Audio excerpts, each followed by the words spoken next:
Doctor లోపా Mehta. ఈమె ముంబైలోని GS medical కాలేజీలో ప్రొఫెసర్.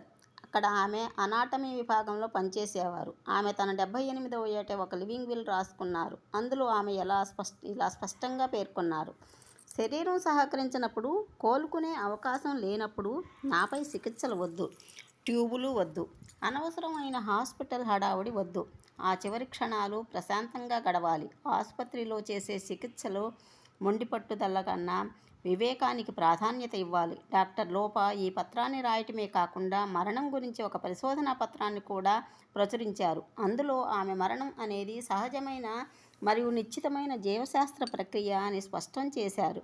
ఆమె వాదన ప్రకారం ఆధునిక వైద్యశాస్త్రం మరణాన్ని ఒక స్వతంత్ర భావనగా ఎప్పుడూ చూడలేదు. వైద్యశాస్త్రం ఎప్పుడూ మరణం ఏదో ఒక వ్యాధి వల్ల వస్తుందని, ఆ వ్యాధికి చికిత్స చేస్తే మరణాన్ని ఆపవచ్చని భావిస్తుంది. కానీ శరీర విజ్ఞానం అంతకు మించి ఎంతో లోతైనది. దానిని ఆమె ఇలా వాదిస్తున్నారు: శరీరం అనేది నిరంతరం పనిచేసే ఒక యంత్రం కాదు, అది ఒక పరిమిత వ్యవస్థ మాత్రమే. కానీ కనిపించనిది అది. మనసు, బుద్ధి, జ్ఞాపకాలు మరియు చైతన్యం ఇవన్నీ కలిపి ఏర్పడిన ఒక వ్యవస్థ ఇది. ఈ సూక్ష్మ శరీరం ప్రాణశక్తికి ఒక ద్వారం లాంటిది. ఈ శక్తి మొత్తం దేహంలో విస్తరించి శరీరాన్ని సజీవంగా ఉంచుతుంది. గుండె కొట్టుకోవడం, జీర్ణక్రియ, ఆలోచన శక్తి ఇవన్నీ దాని యొక్క ఆధారంపైనే నడుస్తాయి. కానీ ఈ శక్తి అపరిమితం కాదు. ప్రతి శరీరంలో దీనికి ఒక నిర్దిష్ట పరిమాణం ఉంటుంది. ఒక యంత్రంలో అమర్చిన ఫిక్స్డ్ బ్యాటరీ లాగా దీనిని పెంచలేము, తగ్గించలేము. రాముడు ఎంత తాళం వేశాడో బొమ్మ అంతే ఆడుతుంది అన్నట్లుగా డాక్టర్ లోపా రాశారు. శరీరంలోని ఈ శక్తి అయిపోయినప్పుడు దేహం నుండి సూక్ష్మ శరీరం వేరవుతుంది.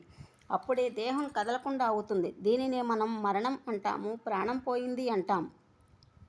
ఈ ప్రక్రియ అంతా ఏ వ్యాధితో సంబంధం ఉన్నది కాదు, మరియు ఏ తప్పుతోనో సంబంధం ఉన్నది కూడా కాదు.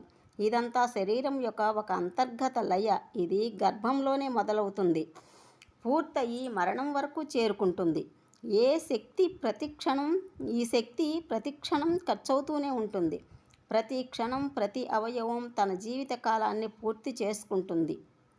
మరియు మొత్తం దేహం యొక్క కోట పూర్తయినప్పుడు శరీరం శాంతంగా ఉంటుంది. మరణం యొక్క క్షణం గడియారంతో కొలిచేది కాదు, అది ఒక జీవశాస్త్ర సమయం.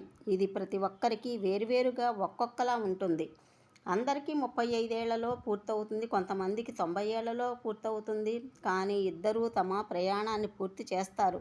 మనం దాన్ని ఒక ఓటమిగా లేదా బలవంతంగా భావించకపోతే ఎవరూ అసంపూర్ణంగా చనిపోరు. డాక్టర్ లోపా ప్రకారం ఆధునిక వైద్యశాస్త్రం మరణాన్ని నివారించడానికి మొండి పట్టుదల పట్టినప్పుడు కేవలం రోగి శరీరమే కాకుండా కుటుంబం మొత్తం కూడా అలసిపోతుంది. ఐసీయూలో 1 నెల శ్వాస కోసం పెట్టే ఖర్చు ఒకసారి ఒక్కొక్క జీవిత కాలం పొదుపును నాశనం చేస్తుంది. బంధువులకు ఆశ ఉంటుంది, కానీ రోగి శరీరం చెప్తుంది ఇక చాలు అని. డాక్టర్ లోపాముద్ర రాసుకున్నారు: నాకు సమయం వచ్చినప్పుడు కేవలం నన్ను కేఈఎం హాస్పిటల్కి తీసుకెళ్ళండి. అక్కడ అనవసరమైన జోక్యం జరగదని నా నమ్మకం. చికిత్స పేరుతో దూరగామి బాధలు కలిగించరు.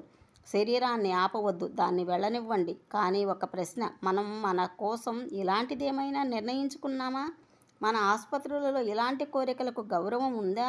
లేక ఇంకా ప్రతి శ్వాస మీద బిల్లవుతుందా? ప్రతి మరణం మీద ఆరోపణలు ఉంటాయా?